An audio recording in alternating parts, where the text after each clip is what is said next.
The night sky above Puerto Rico was clear and beautiful. Dr. Elaine Murphy sipped her coffee as she stared at the computer screen inside the Arecibo Observatory. Something was not right with the data. For 3 nights in a row, she had detected an unusual pattern coming from somewhere beyond Neptune. "Hey Steve, can you take a look at this?" she called to her colleague. Steve Miller walked over, his eyes tired from the long shift. "What am I looking at?" "This pattern here. It repeats every 97 seconds exactly. That's not natural background radiation." Steve leaned closer to the screen. "Could be equipment error. Run a diagnostic." Elaine shook her head. "Already did. Twice." For 2 weeks, Elaine tracked the signal. It grew stronger each day. When she presented her findings to the observatory director, he suggested it might be interference from a satellite or space junk. But Elaine knew better. The signal was coming from deep space, and it was aimed directly at Earth. On day 17, the pattern changed. Instead of the steady rhythm, it began to transmit complex mathematical sequences. Numbers, then symbols unfamiliar to human mathematics. Elaine barely slept as she worked to decode them. The call from NASA came at 3:17 a.m. "Dr. Murphy, this is Adam Clark, military analyst attached to NASA. We need to talk about your signal." Elaine sat up in bed. "You're tracking it too?" "We've been monitoring it since you reported it. But there's something you don't know. 3 of our outer system probes have gone silent in the past month. The last images from the final probe showed something large, very large." The next morning, Elaine flew to Washington. In a room deep beneath the Pentagon, she met with Adam Clark and 12 grim-faced military and government officials. "The signal is a message," Adam explained, pointing to the projection screen. "Our computers have partly decoded it. These are coordinates, Earth's coordinates, to be exact. And this phrase here translates roughly to submit or die." An older man in a general's uniform stood up.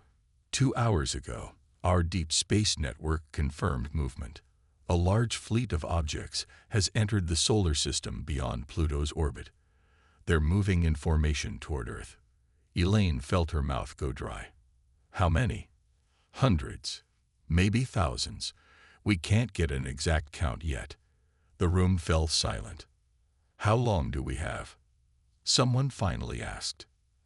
"At their current speed, about 3 months until they reach Earth." The news broke worldwide the next day. Grainy telescope images showed dark shapes against the stars, moving with clear purpose. The stock market crashed. Religious leaders called for prayer. Some people rioted. Others simply went home to be with family. 1 week later, the aliens broadcast their first visual message. It showed planets, dozens of them. And what happened to each? Some were clearly destroyed, broken apart like crushed marbles. Others remained intact but showed signs of massive bombardment. The message was clear. This had happened before, many times. Scientists named them the Draconians, after the dragon-like shape of their largest ships. The name stuck. In orbit around Neptune, Earth's farthest monitoring satellite captured better images before it went dark. The Draconian ships were massive, the largest measuring nearly 15 miles long. They moved in perfect formation, like a well-trained army that had done this countless times before. At the newly formed Earth Defense Coalition headquarters, Adam Clark reviewed the satellite's final transmission. "They're not hurting," he noted to Elaine, who had been brought on as a civilian advisor. "It's like they're completely confident. They don't expect resistance." Elaine studied the fleet formation on the screen. "No, they expect us to surrender." "Will we?" asked a young aide. Adam's face hardened. "Not without one hell of a fight." Outside the window, military aircraft filled the sky as the world prepared for a war unlike any humanity had ever faced. 3 months. 12 weeks to prepare for an enemy that had likely conquered hundreds of worlds before Earth. As night fell, Elaine looked up at the stars, knowing the Draconians were up there, coming closer each minute. She wondered if anyone on Earth would be alive to see next year's stars. The countdown to invasion had begun. Navy Captain Samantha Powell stood before the hastily assembled Space Defense Force. Only 6 months ago, she had commanded a nuclear submarine. Now she was in charge of humanity's first and possibly last line of defense against alien invaders. "I won't lie to you," she said to the room filled with pilots, engineers, and former astronauts. "We are outnumbered and outgunned. The Draconians have technology we can barely understand. But they've made one mistake." She pointed to the large screen behind her showing the alien fleet's path. "They're moving slowly, methodically. They think we're easy prey. That gives us time to prepare." In another part of the complex, Dr. Gregory Martinez worked with a team of physicists analyzing the data from destroyed satellites. He rubbed his tired eyes and took another sip of cold coffee. "Look at these readings," he said, pointing to his screen. "Their ships create ripples in space-time when they move. It's like they bend reality around themselves." His colleague, Dr. Susan Baker, nodded. "If we could detect these ripples, maybe we could track them better. Or disrupt them," Gregory added quietly. Across the globe, Army Colonel Frank Winters oversaw the largest evacuation in human history. Millions of people moved into underground shelters built originally for nuclear war. Others filed into repurposed subway systems and mine shafts. Humanity was going underground. "Keep them moving," Frank ordered as he watched families carrying what little they could. "We need everyone below ground within 6 weeks." A young lieutenant approached him. "Sir, we won't have room for everyone." Frank's face darkened. "I know. Do what you can." 2 months after the first detection, the Draconian fleet reached Mars. Earth watched in horror as the aliens destroyed the small research outposts there without slowing down. The message was clear: surrender or face the same fate. In a secret facility beneath the Rocky Mountains, Captain Powell met with Gregory and a small team of scientists and military leaders. "We've retrofitted everything we could," she explained, showing them images of cargo ships, space shuttles, and satellites now armed with experimental weapons. "It's not much, but it's what we have." Gregory stepped forward. "We've developed something based on their own technology." He placed a small device on the table. "We call it the Disruptor. It creates a field that might interfere with their propulsion systems." "Might?" asked one of the generals. Gregory nodded. "It's the best we can do with limited information. The problem is, we need to get it close to their ships." Powell looked at the device. "How close?" "Too close," Gregory admitted. "Basically suicide mission close." Powell picked up the Disruptor, weighing it in her hand. "We'll find a way." In space, Earth's small defensive fleet took position in the asteroid belt between Mars and Jupiter. 27 vessels, a mix of military and civilian, converted for war in the most desperate circumstances. On the lead ship, renamed Defiance, Powell studied the tactical display. "Their main fleet will be here in 3 weeks. We need to test the Disruptor before then." Her second-in-command, Commander Alan West, pointed to a section of the display. 3 scout ships have broken from the main fleet. They'll reach this sector in 2 days. Powell nodded. "Then that's our chance." Back on Earth, people gathered around screens to watch news reports. Some prayed. Others said goodbye to loved ones. In underground shelters, children asked questions their parents couldn't answer. In Washington, world leaders signed a formal alliance, putting aside centuries of conflict to face extinction together. For the first time in history, all of humanity stood united against a common enemy. Gregory worked through the night, making final adjustments to copies of the Disruptor. He knew the odds were terrible, but looking at pictures of his family, he worked harder. Humanity would not go quietly. In orbit around Europa, Captain Powell prepared her crew for humanity's first battle against the Draconians. The scout ships approached, unaware they were being watched. "Battle stations," Powell ordered. The wait was over. The fight for Earth's survival had begun. The 3 Draconian scout ships moved through the asteroid belt with ease. Their black hulls absorbed light, making them look like moving holes in space. On the bridge of the Defiance, Captain Powell watched them approach. "They don't even try to hide," she said quietly. "They don't see us as a threat." "That's their mistake," Commander West replied. Powell nodded to her communications officer. "All ships, maintain radio silence. Wait for my signal." The Earth fleet hid among the larger asteroids. Their engines were cold, running on minimal power to avoid detection. Years of hiding submarines from enemy sonar had taught Powell the value of patience. Meanwhile, on Jupiter's moon Europa, Lisa Jordan worked in the hidden research base. The civilian engineer had been designing wind turbines before the invasion. Now she studied the Draconian propulsion system based on scans from destroyed satellites. Their faster-than-light drives create an unstable field. She explained to Dr. Martinez over the secure link. "If we hit that field with the right frequency, it might cause a cascade failure. Like pressing on a crack until the whole window shatters," Gregory replied. "Exactly. But we'd need to get very close to their main ship to deliver that kind of disruption." On a separate channel, intelligence analyst Ben Carter showed Powell and other military leaders his findings. "The Draconians follow a pattern," he explained. "Based on their broadcasts and movements, they've done this many times before. It's almost ritualistic. They approach slowly, demonstrate their power, and expect surrender." "A ritual means predictability," Powell said. "That's something we can use." As Earth's remaining days counted down, people reacted in different ways. Some held end-of-world parties. Churches and temples were filled. Others volunteered for the military or civil defense.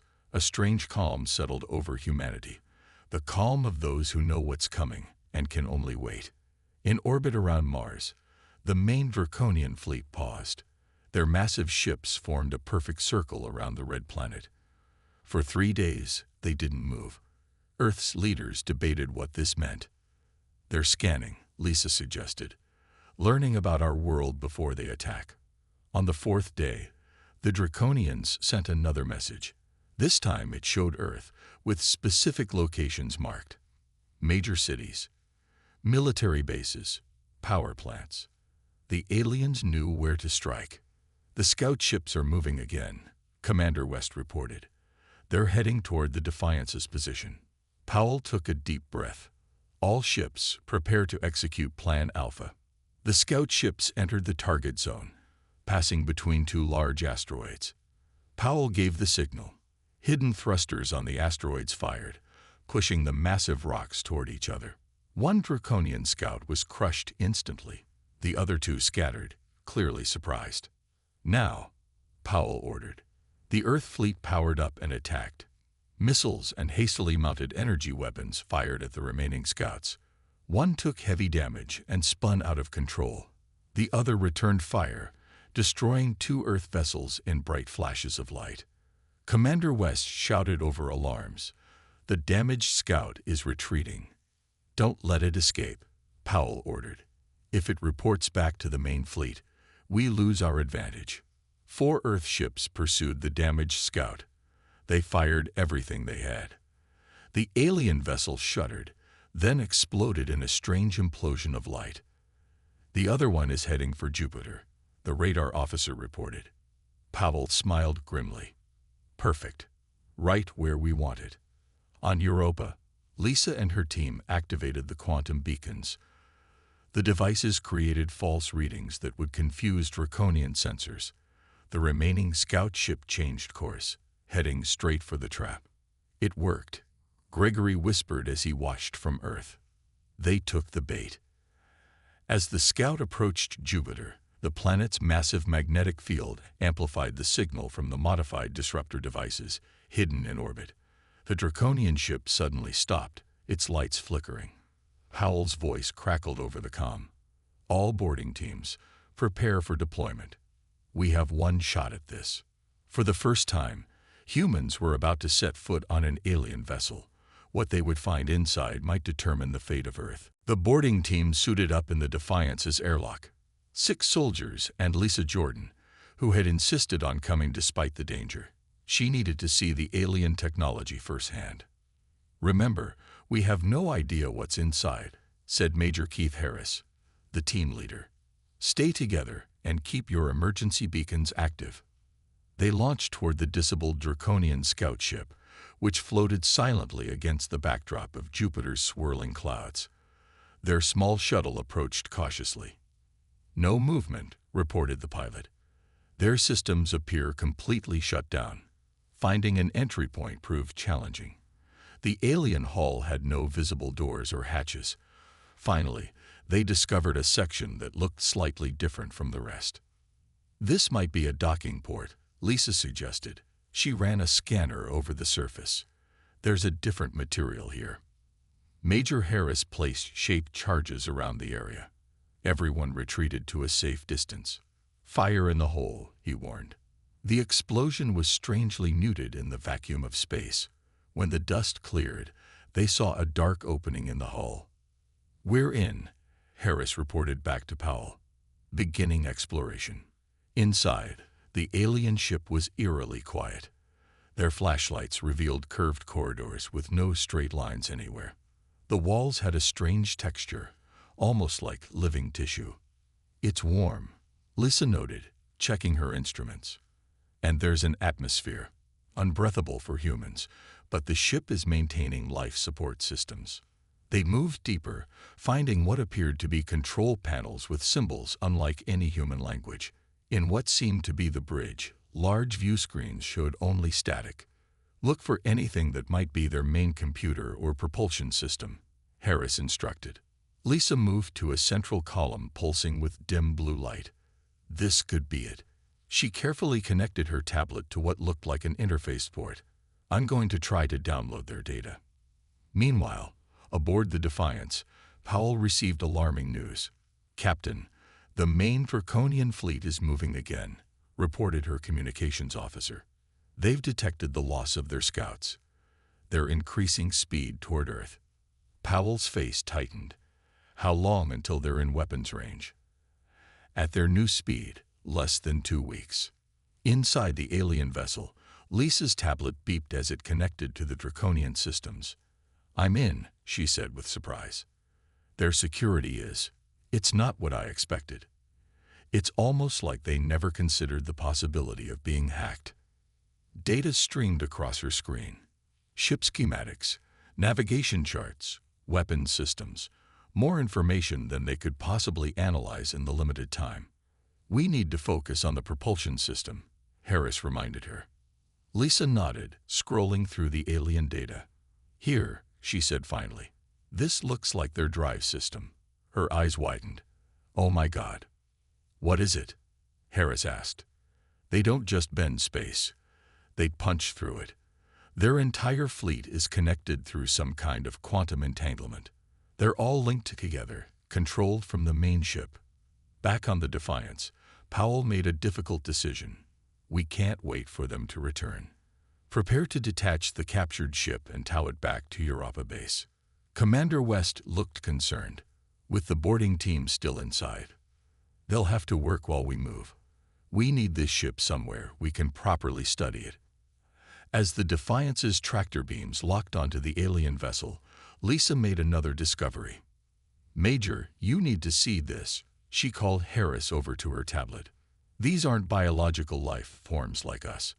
The Draconians are. I think they're some kind of biomechanical constructs." "Drones." Harris stared at the schematics on her screen. "You mean they're robots?" "More complex than that. Like living machines, controlled by a central intelligence." In another section of the ship, one of the soldiers called out, "Sir, I found something." They gathered around what appeared to be a storage area. Inside were star charts showing hundreds of solar systems. Earth's sun was clearly marked. "They've been here before," Lisa whispered, studying the ancient data. "Thousands of years ago." As the captured ship was slowly towed toward the Europa base, Lisa downloaded as much data as possible. The real Draconians had never set foot on their ships. They were fighting an automated invasion force sent by a species that might not even exist anymore. On Earth, The countdown to the final confrontation continued. At the Europa base, scientists and engineers crowded around the captured Draconian ship. Lisa worked tirelessly, translating the alien data with help from Earth's most powerful computers. The Draconians visited Earth during what we would call the Bronze Age. She explained to Captain Powell during a video call. They left monitoring devices buried deep in the planet. They'd been watching us for thousands of years. Why wait so long to invade? Powell asked. They follow specific protocols. They only target worlds that reach a certain technological level. We recently passed their threshold when we sent probes beyond our solar system. Dr. Martinez joined the call from his lab on Earth. Lisa, can you explain more about these biomechanical drones? Lisa nodded, pulling up images on her tablet. They're not robots as we understand them. They're grown, not built. The materials are partly organic, partly synthetic, and they're all controlled by a central intelligence on the main ship. A weakness we can exploit, Powell said. Meanwhile, in the Gobi Desert, Colonel Winters supervised the digging of a new underground shelter. The excavation team hit something metallic 30 meters down. Hold the digging, Winters ordered when he saw the strange object. It was smooth and oval, about the size of a car, with faint symbols etched on its surface. "Sir, it looks alien," one of the engineers said nervously. Winters immediately called for a secure line to the Defense Coalition. "We found something in the Gobi that matches the Draconian technology." When images reached Lisa at the Europa base, she confirmed it was one of the monitoring devices mentioned in the alien data. It's been there for millennia, recording human development. We need to examine it without damaging it. But as the excavation team carefully dug around the device, a worker accidentally triggered something. The object began to hum. "It's activating." Winters shouted into his comm. "Some kind of signal is being transmitted." Lisa checked her instruments and paled. "It's sending a message to the Draconian fleet. They know we found it."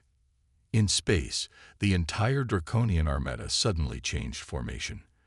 Their neat, orderly approach shifted into an aggressive attack pattern. Their speed increased dramatically. "They're coming in hot," Commander West reported to Powell. "New estimated arrival, 36 hours. Powell slammed her fist on the console. "We're out of time." On Earth, panic spread as the news broke. The alien fleet would arrive much sooner than expected. Evacuation plans accelerated. People who hadn't yet reached shelters might never make it. Gregory Martinez gathered his team of scientists. "We need a new plan right now. The disruptors won't be ready to deploy across the whole fleet." Back on Europa, Lisa made a breakthrough. She'd been studying the propulsion data from the captured ship and discovered something critical. All Draconian ships are synchronized to a master control signal, she told Powell urgently. "That's why they can move in such perfect formation. If we could disrupt that signal, the entire fleet would be affected," Powell finished. "How do we do that?" "We need to get to the command ship, the one at the center of their formation. It's controlling all the others." Powell considered this. A direct assault would be suicide. "Not necessarily," Lisa replied. "We have a Draconian ship. We have their codes and signatures from the data I downloaded. We could disguise ourselves." Gregory, linked in from Earth, looked skeptical. "You want to sneak into the middle of their fleet using one of their own ships?" "It's crazy," Powell admitted, "but it might be our only chance." In Washington, world leaders received the plan with grave faces. The president spoke for many when she said, "This is a desperate gamble." "Yes, Madam President," Powell replied from the video screen. "But we are in desperate times." Orders went out. The captured scout ship would be modified to carry a small team directly into the heart of the enemy fleet. They would deploy a more powerful version of the disruptor, one that Gregory was already designing based on Lisa's latest discoveries. Powell looked at the faces of those who volunteered for the mission. Lisa Jordan, who insisted her knowledge of the alien tech was essential, Major Harris and his best soldiers, and herself. She couldn't ask others to go on a potential suicide mission without leading them. As Earth prepared for what might be its final day, the small team readied themselves for a journey into the center of the Draconian Armada. The captured Draconian scout ship looked different now. Earth engineers had modified its exterior to match the markings of ships in the main fleet. Inside, the small team made final preparations. "Remember, we have one shot at this," Powell said to the group gathered in what they had determined was the ship's control room. "Once we're inside their formation, we'll have limited time before they realize we don't belong." Lisa checked the device she and Gregory had built. They called it the quantum virus, a modified version of the disruptor designed to spread from ship to ship through the Draconians' own communication network. "This will create a cascading disruption in their propulsion systems," she explained. "But it needs to be uploaded directly to the command ship's main computer." Major Harris briefed his team of 6 soldiers. They wore modified space suits with extra armor and weapons adapted from Draconian technology. "Our job is to protect Captain Powell and Lisa while they deploy the virus," he said. "We expect resistance." Commander West would remain on the Defiance, coordinating with Earth's remaining defense forces. They would launch a diversionary attack to draw attention away from the infiltration team. "Good luck," West said, embracing Powell before she boarded the alien vessel. "See you on the other side." "One way or another," Powell replied with a grim smile. As they prepared to launch, a message came from Earth. The Draconian fleet had been spotted passing Mars. Hundreds of massive ships moving in perfect formation, like a swarm of metal insects. "It's time," Powell said. The disguised scout ship detached from Europa base and moved into space. Its propulsion system hummed with alien energy as they accelerated toward the approaching armada. On Earth, the remaining military forces took position. Fighter jets, missile batteries, and hastily constructed energy weapons. Humanity's last line of defense if the mission failed. In underground shelters, people huddled together, watching news broadcasts or simply holding loved ones. Some prayed. Others stared blankly at nothing, trying to process that this might be the last day of human civilization. Colonel Winters stood in the Pentagon's command center, watching the tactical displays. "All forces in position," he reported to the president. "Ready for the diversionary attack." The modified scout ship approached the outer edge of the Draconian formation. Everyone on board held their breath as the alien vessels continued their advance, seemingly unaware of the imposter in their midst. Transmitting the identification codes, Lisa said quietly, sending the signals they had extracted from the scout ship's database. For a terrible moment, nothing happened. Then the massive ships around them slightly adjusted their positions, making room for the scout to enter the formation. "It worked," Harris whispered. "They think we're one of them." Powell nodded. "Phase 1 complete. Now for the hard part." She turned to the pilot. "Take us to the center of the formation." Slow and steady, the disguised ship moved deeper into the Draconian Armada. Through the viewports, they could see the true scale of the invasion force. Hundreds of ships, each large enough to destroy a city, moved in perfect unison. "The command vessel should be at the center," Lisa said, checking the data on her tablet. "It's much larger than the others." As they penetrated deeper into the formation, a massive shadow fell over their ship. Above them loomed the Draconian command vessel, a behemoth that dwarfed even the largest ships in the fleet. It was shaped like a giant arrowhead, at least 20 miles from end to end. "That's our target," Powell said, staring up at the enormous ship. The pilot maneuvered their small vessel toward what appeared to be a docking bay on the underside of the command ship. Dozens of other scout ships moved in and out, following precise patterns. "Match their entry vector exactly," Powell ordered. As they approached the docking bay, an alert sounded on Lisa's tablet. "They're scanning us," she warned. "Transmit the docking codes," Powell said, tension clear in her voice. The massive doors of the docking bay opened before them. They were about to enter the heart of the enemy fleet, a place no human had ever been. "This is it," Powell said as darkness enveloped their ship. "No turning back now." On Earth, the diversionary attack began. Humanity's forces launched everything they had against the outer ships of the Draconian fleet, a desperate battle to buy time for the team now inside the enemy command ship. Inside the Draconian command ship, Powell and her team moved cautiously through dimly lit corridors. The interior was vast, with high ceilings and walls that seemed to pulse with faint light. "Stay close," Major Harris whispered to his soldiers, "and remember your exit routes." The ship's layout matched the schematics Lisa had downloaded from the scout ship, but the scale was much larger. Everything was designed for efficiency, with no decorations or comforts. This was a war machine, nothing more. "The central computer should be 3 levels up," Lisa said, checking her tablet. "We need to find a transport tube." They encountered several Draconian drones moving through the corridors. The biomechanical creatures walked on 2 legs, but had multiple arms and no recognizable face, just clusters of sensors where a head should be. The team pressed against walls or ducked into side passages to avoid being seen. "They're not very alert," one soldier whispered after a close call. "Almost like they're sleepwalking." "They're extensions of the central eye," Lisa explained. "Not individuals. They only focus on their assigned tasks." The group found a transport tube, a vertical shaft with platforms that moved up and down. They waited until it was empty, then crowded onto a platform. "Central command level," Lisa instructed, pressing a symbol on the control panel. The platform rose swiftly. When it stopped, they stepped out into a large circular chamber with dozens of corridors branching off in all directions. In the center, a glowing column of blue light rose from floor to ceiling. "That's it," Lisa said with awe in her voice. "The central processor, the brain of the entire fleet."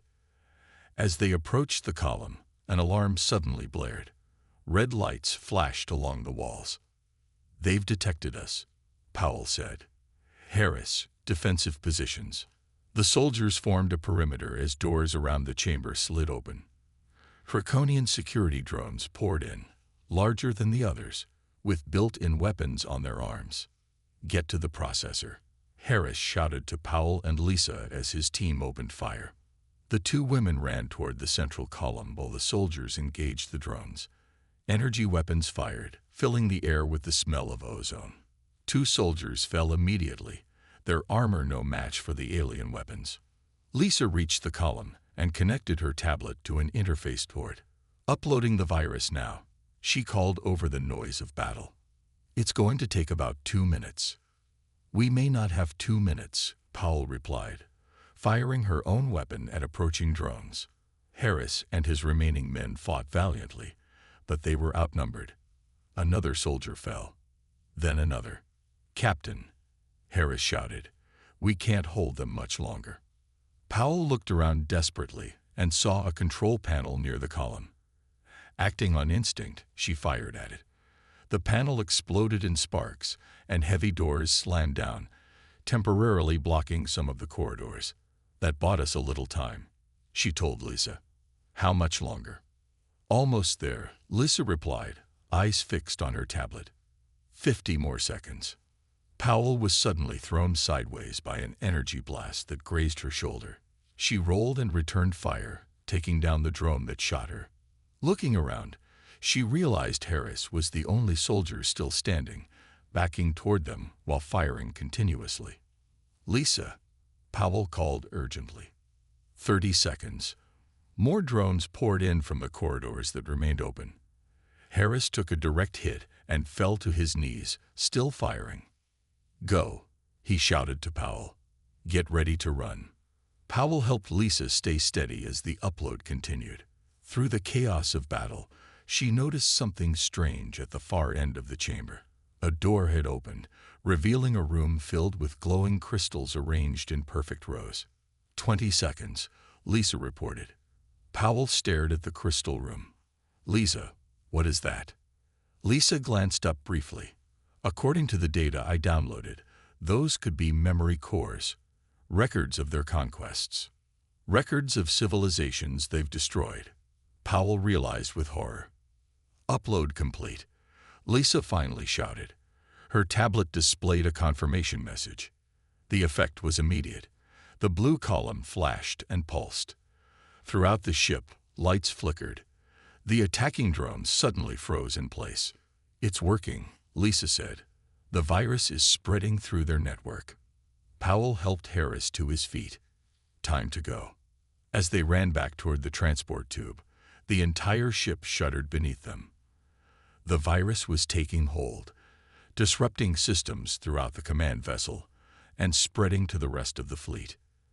They had succeeded, but they still had to escape. Powell, Lisa, and the injured Harris raced through the shuddering corridors of the command ship. All around them, systems failed. Lights flickered and gravity wavered, making them float momentarily before crashing back to the floor. "The virus is affecting their propulsion systems," Lisa explained between heavy breaths.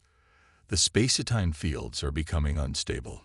They reached the docking bay where their disguised scout ship waited. 2 of Harris's soldiers had stayed behind to guard it. They helped pull the wounded major aboard. "Captain, look." One soldier pointed through the viewports.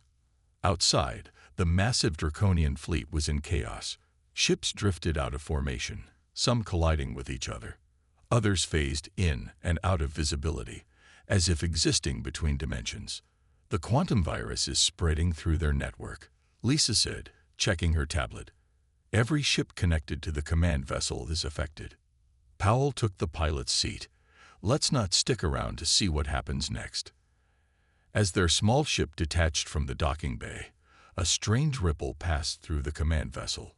Parts of it became transparent, then solid again. The effect spread across the entire fleet like a wave. "Their drive systems are collapsing," Lisa said. "They're creating some kind of space-time anomaly." Powell pushed the engines to maximum, flying away from the disintegrating fleet. Behind them, space itself seemed to warp and bend. On Earth, Dr. Martinez watched the sensor readings with amazement. "The energy readings are off the charts," he told the gathered leaders. "Something incredible is happening out there." The Defiance, still leading Earth's defense fleet, moved to intercept Powell's escaping ship. "We see you, Captain," Commander West's voice crackled over the comm. "And we're tracking massive distortions throughout the Draconian fleet." As Powell's ship reached safety behind the Earth defense line, a blinding flash lit up space. When it faded, the Draconian Armada was gone. Not destroyed, simply vanished. "What just happened?" Powell asked, staring at the empty space where thousands of ships had been moments before. Lisa studied her readings. The virus created a cascade effect in their propulsion systems.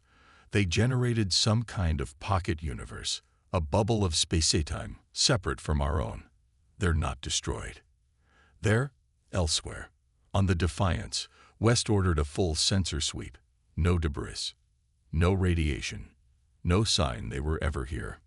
The Earth Defense Fleet maintained position, waiting for any sign of the Draconians' return. Hours passed. Then days. 1 week after the disappearance of the Draconian Armada, Powell stood before the United Nations General Assembly. The Great Hall was packed with world leaders and citizens representing every nation. "We believe the Draconian fleet is trapped in a pocket dimension created by their own technology," she explained.